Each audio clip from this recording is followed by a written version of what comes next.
Kaibigan, narito na kami sa Montreal. Narito kami sa St. Joseph. First time ko makarating dito. Eto siya. Umuulan na. Eto siya.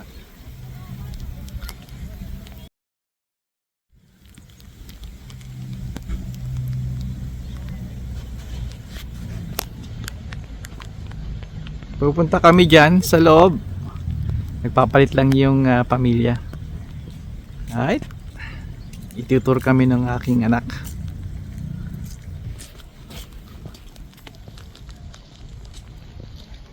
Nakalak na?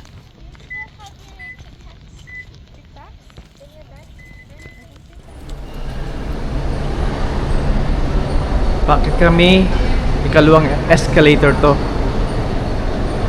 Papunta sa tuktok ng simbahan.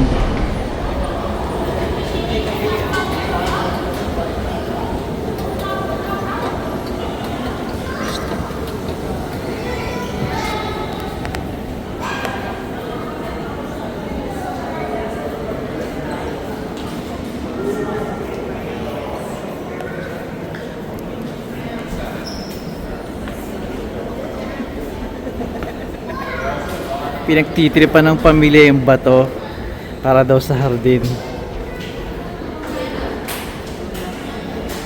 Hastas, mature na.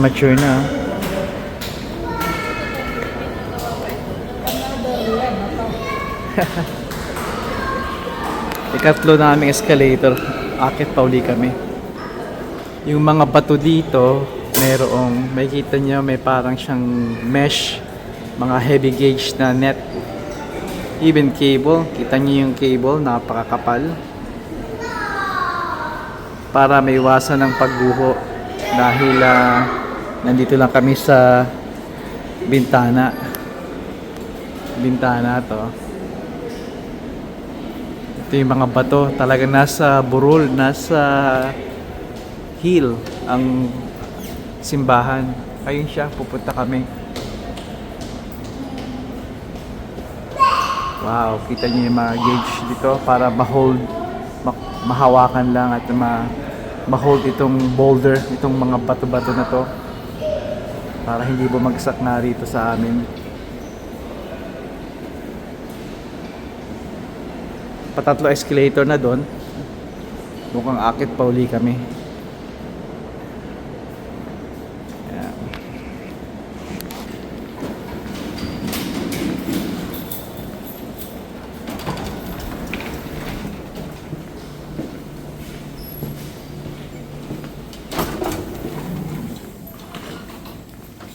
Escalator din doon.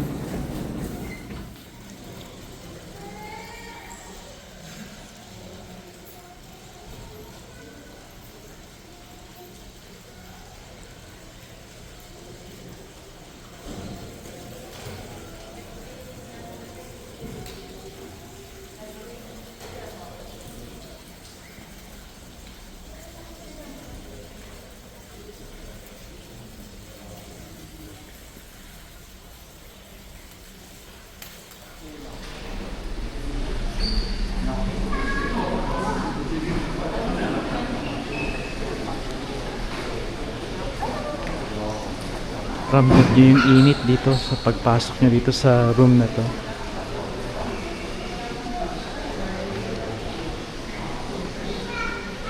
Amoy kandila. Masarap ng amoy. Amoy simbahan.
mình là người chịu khí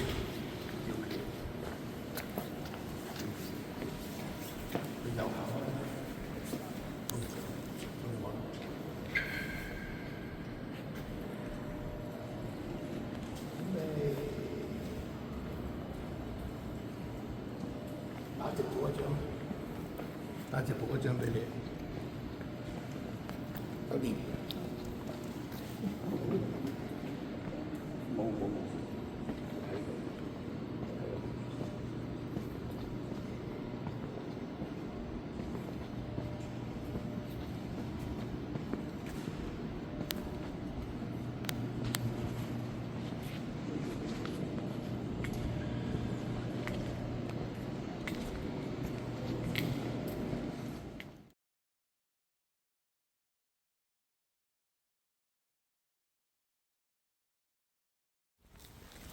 Mukhang pinagdidiskitahan ni Mama itong mga bato. Napakaganda kung makakakuha kami ito pabalik sa Ontario, sa Toronto. Oh, ang daming bato. Ginawa nilang haligi. Tapos na kami na bumisita at kumuha ko ng konting souvenir.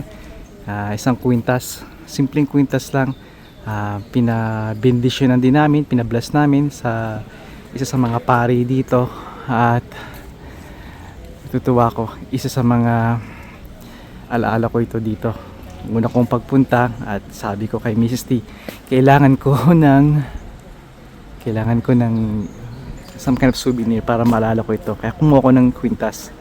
It's just a $10 na kwintas, pero I'll cherish it. Makita nyo yung lagi sa akin, nakasakbit sa aking leg. Nang bago ako dito sa North America, madalas akong may kwintas na parang rosaryo siya hanggang sa nawala na. Kaya magbabalik puli ako. Magsusot ako nun. Ay kaibigan, dito na ako magpapaalam sa inyo. At hey kaibigan, hanggang sa muli. Padayon.